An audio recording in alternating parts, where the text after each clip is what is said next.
जय श्री कृष्णा मित्रों, स्वागत है आप सभी का आपके अपने इस YouTube चैनल पर। मित्रों, एक बार भगवान शिव कैलाश पर्वत पर बैठे थे तो माता पार्वती भगवान शिव से मिलने के लिए जाती है और कहती है कि हे प्रभु, जब मैं आपसे मिलने के लिए आ रही थी तो मेरी नजर मृत्यु लोक पर पड़ी। वहाँ पर मैंने क्या देखा कि 3 स्त्रियां जो आपस में सहेलियां थी, उनमें से 2 स्त्रियां विधवा होकर के दुखी जीवन जी रही थी, बल्कि एक स्त्री सुहागन होकर के अपने पति के साथ सुखी जीवन जी रही थी। प्रभु, यह बात मेरी समझ में नहीं आई, इसलिए मेरे मन में 3 प्रश्न गूंजे और अब मैं आपसे यह चाहती हूँ कि आप मेरे उन तीनों प्रश्नों का उत्तर देकर के मेरे संशय को दूर कीजिए और मुझे संतुष्ट करने की कृपा करें। मित्रों, इस प्रकार माता पार्वती की बात को सुनकर के भगवान शिव कहते हैं, हे पार्वती, तुम मुझे अपने तीनों प्रश्न बताओ, मैं तुम्हें तुम्हारे तीनों प्रश्नों के उत्तर देकर के पूरी तरह से आपको संतुष्ट करने का प्रयास करूंगा।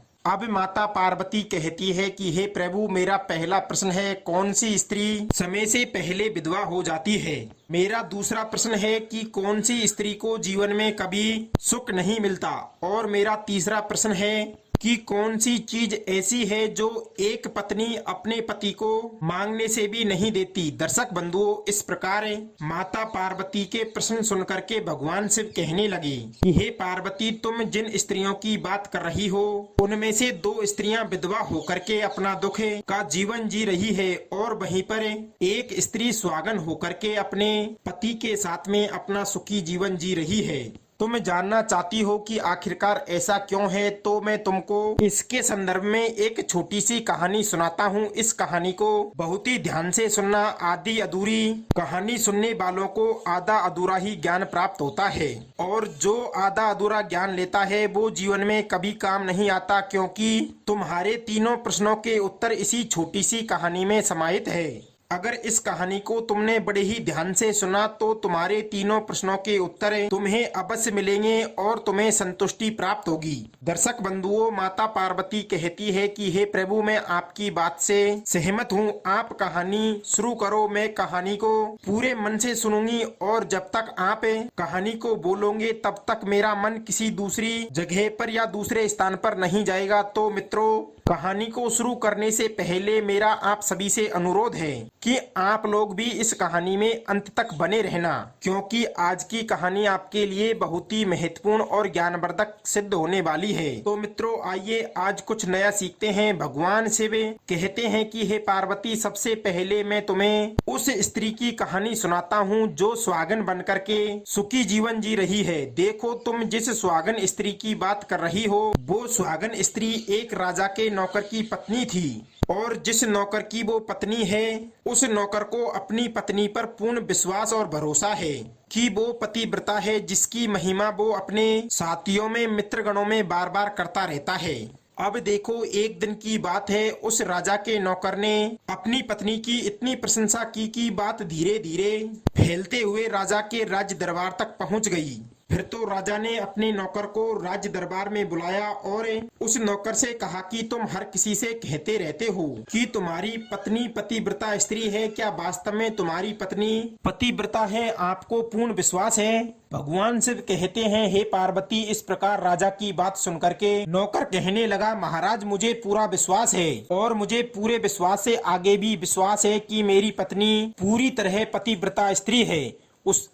उसी समय राजा का महामंत्री कहने लगता है, यदि मैं तेरी पत्नी को पतिव्रत धर्म को खंडित कर दूं तो तुझको क्या सजा मिलनी चाहिए? फिर तो उस नौकर ने कहा कि यदि तुम मेरी पत्नी का पतिव्रता धर्म खंडित कर देते हो तो महाराज मुझे फांसी लगा देगा।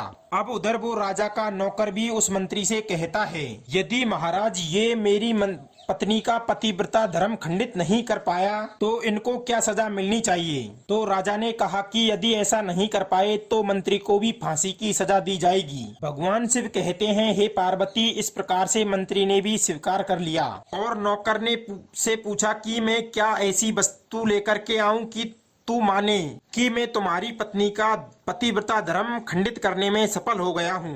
तो नौकर ने कहा कि हे मंत्री, तुम मेरे घर पर जाकर के मेरे विवाह के समय के मुझे एक पटका और एक कटार मिली थी। जो दूल्हे को देते हैं वो मेरी पत्नी ने बहुत ही अच्छी तरीके से संभाल कर रखी है, जो सुहागिन स्त्री के सुहाग की निशानी मानी जाती है। इसलिए यदि तू मुझको उस पटके को और कटार को ला करके दिखा दे तो मैं मान जाऊंगा कि तूने मेरी पत्नी का धर्म पूरी तरीके से नष्ट कर दिया है। अब भगवान शिव कहते हैं, हे पार्वती, शर्त स्वीकार हो जाने के बाद में वो मंत्री शहर में जाता है और एक दूती से जाकर के मिलता है और वो दूती हमेशा एक दूसरे से आपस में उल्टी सीधी बढ़ाने का काम करती थी और जो काम कोई और नहीं कर सकता था वो उस काम को करने में सक्षम थी।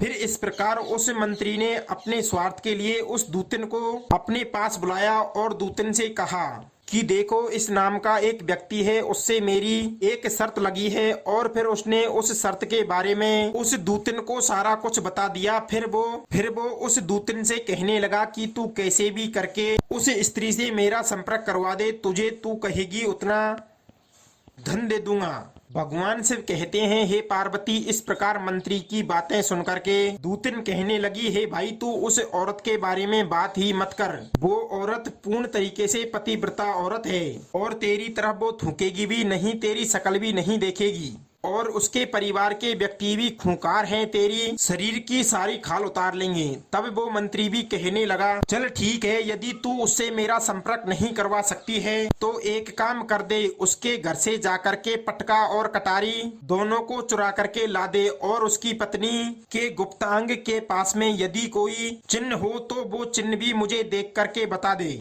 और फिर मैं तुझे उसके बदले में मुंह मांगा इनाम दूंगा। भगवान शिव कहते हैं, हे पार्वती, ये बात उस दूतन के समझ में आ गई। उसने कहा, ठीक है, मैं तुम्हारा यह काम अवश्य करूंगी। नौकर शहर में रहता था। दूतन उस नौकर के घर जाती है और उसकी पत्नी से कहती है कि हे बेटी, मैं तेरे पति की बुआ हूँ, मैं कई वर्षों के बाद तुम्हारे घर पर आई हूँ। फिर तो उस स्त्री ने कहा कि आओ बुआ जी, मैंने पहले कभी आपको देखा नहीं, इसलिए मैं आपको पहचान नहीं पाई। और इस प्रकार उस दूतन ने उस नौकर की पतिव्रता स्त्री को बहुत बड़ा सम्मान दिया, लेकिन उसको ये पता नहीं था कि वो उसके साथ में छले और कपट करने आई है। अब भगवान शिव कहते हैं कि हे पार्वती, इस प्रकार वो दूतन उस पतिव्रता स्त्री के साथ में 2 दिन तक रुकी। जिस समय वो स्त्री स्नान करने लगी तो दूती उस समय उस पतिव्रता स्त्री की कमर को मलने लगी। उस पतिव्रता स्त्री ने बहुत मना किया, फिर भी वो दूत ने नहीं मानी और कहने लगी, मुझे तो तुम अपनी मेरी सगी बेटी से भी प्यारी लगती हो और तुम मना मत करो। काफी दिनों के बाद में मेरी और तुम्हारी मुलाकात पहली बार हुई है। अब इस प्रकार कहते हुए वो दूतन मुख पर हाथ फिराने लगी। फिर आँखन को धोने के बहाने से उस दूतन ने उस पतिव्रता स्त्री की आंखों के ऊपर पानी मार दिया, जिससे कि उस स्त्री की आंखें बंद हो गई। इस प्रकार गुप्तांग में जांग के पास उस पतिव्रता स्त्री के एक तिल था, जो दूतन ने देख लिया, बस उसका काम बन गया। उधर स्नान करने के बाद में जब वो पतिव्रता स्त्री रसोई में खाना बनाने गई तो उस दूतन को मौका मिल गया। उसने तुरंत ही पटका और कटार उस नौकर के घर से चुरा ली और वहां से एकदम से भाग गई और जाकर के दूतन ने वो पटका और वो कटार उस मंत्री को जाकर के दे दिए और उस पतिव्रता स्त्री के जांग पर से तिल की निशानी के बारे में भी बता दिया। भगवान शिव कहते हैं, हे पार्वती, फिर वो मंत्री पटका और कटार लेकर के सीधा ही राजा के राज्य दरबार में पहुंचा और राजा से जाकर के कहा कि महाराज, मैंने नौकर की पत्नी के पास जाकर 2 दिन बिताए हैं और ये पटका तथा ये कटारी उसी के हाथों से यहाँ पर लेकर के आया हूँ। फिर तो राजा ने महल में दरबार लगाया और उस नौकर को बुलाया तथा महामंत्री से राजा ने उस पटके को और उस कटार को नौकर को दिखाने के लिए कहा। फिर राजा की आज्ञा पाकर के मंत्री ने उस राजा को पटका और कटार दिखाई और कहा कि उसकी पत्नी की जांघ पर एक तिल का निशान है, उसके बारे में भी बताया। तब वो नौकर मान गया कि वास्तव में आज मेरी पत्नी ने पतिव्रता धर्म आज पूरी तरीके से भंग करवा लिया है।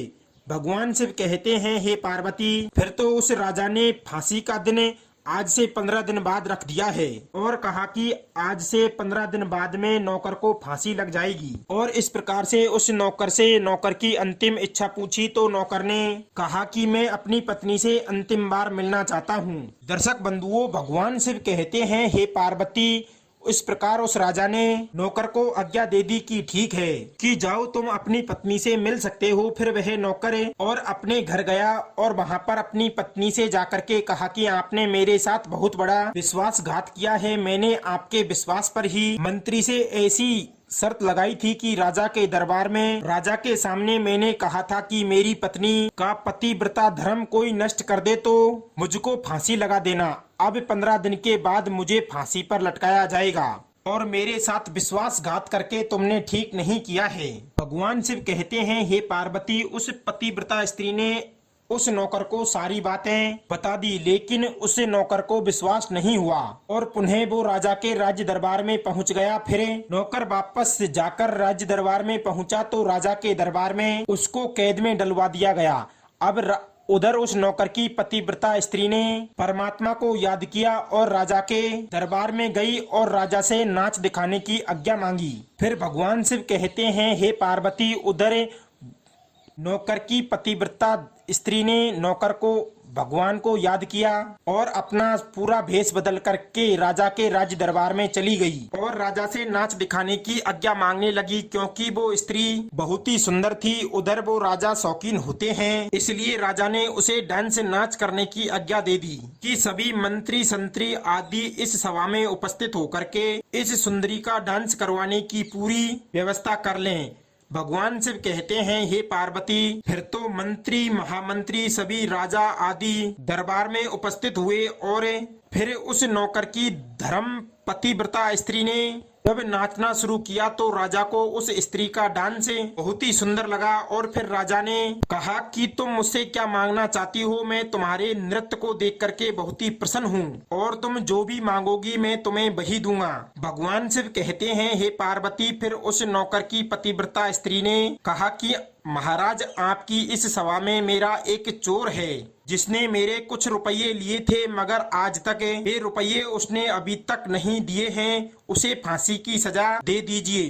अब राजा ने कहा, ठीक है, चलो बताओ मेरे इस दरबार में तुम्हारा चोर कौन है, उसका नाम क्या है, मैं उसको फांसी की सजा अवश्य दूंगा। भगवान शिव कहते हैं, हे पार्वती, फिर उस नौकर की पतिव्रता स्त्री ने कहा कि हे महाराज, आपका ये मंत्री है वो मेरा चोर है, आप इनको फांसी की सजा अवश्य दें। अब उधर जैसे ही मंत्री ने सुना कि यह सुंदरी मुझे अपना चोर बता रही है तो वह मंत्री कहने लगा, महाराज, मैं कसम खाकर कहता हूँ कि मैंने इसका कभी कुछ नहीं चुराया है, मैंने इसे आज तक कभी देखा ही नहीं है, तो मैं इसका रुपये और इसके धन की चोरी कैसे कर सकता हूँ, और मैंने आज तक इसकी शकल ही नहीं देखी है। अब भगवान शिव कहते हैं, हे पार्वती, जैसे ही मंत्री ने कहा कि मैंने इस सुंदरी की आज तक शकल ही नहीं देखी है, तो वो सुंदरी कहने लगी कि महाराज, यदि इसने मुझे आज तक देखा ही नहीं है और जानता ही नहीं है तो आप इससे ये पूछो कि यह ये पटका और कटार कहाँ से लेकर के आया था, और मैं उस नौकर की पत्नी हूँ जो आपके यहाँ पर नौकरी करता है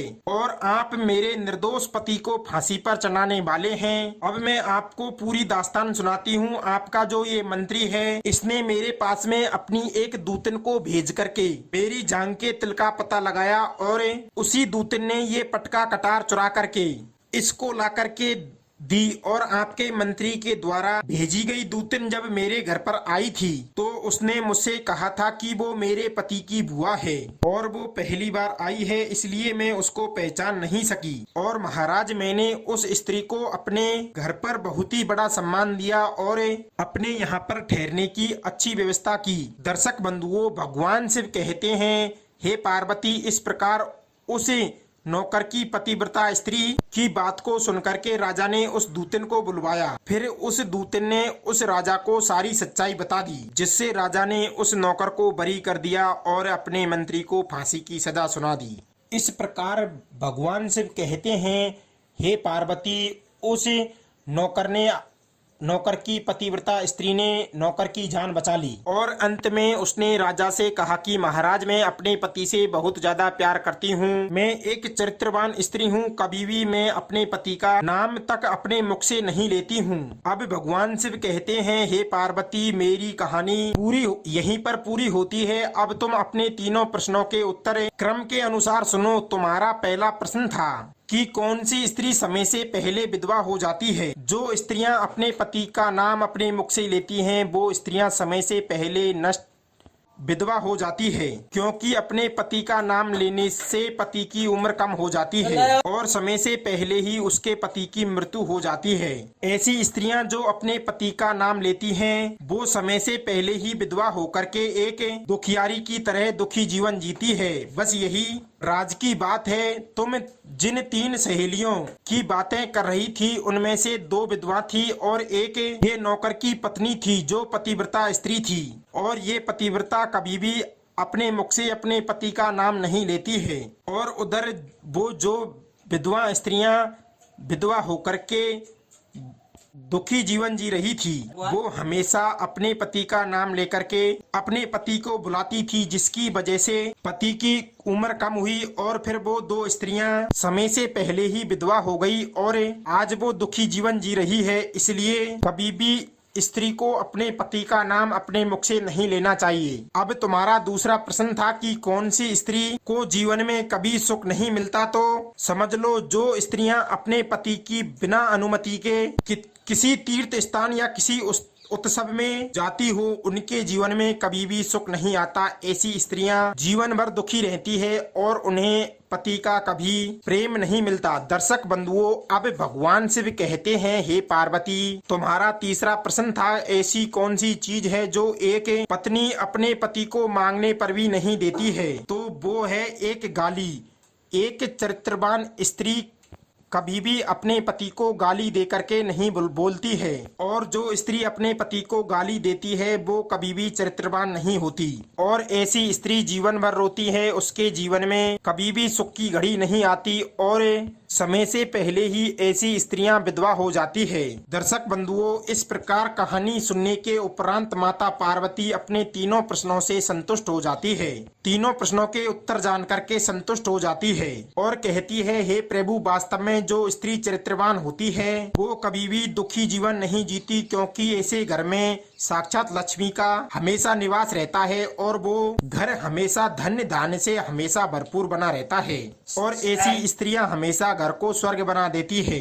दर्शक बंधुओं, कहानी आपको पसंद आई हो तो लाइक करना, चैनल पर नए हो तो चैनल को सब्सक्राइब करना। मिलते हैं अगली वीडियो में नई ज्ञान चर्चा के साथ। आप सभी का बहुत बहुत धन्यवाद। जय श्री कृष्णा मित्रों।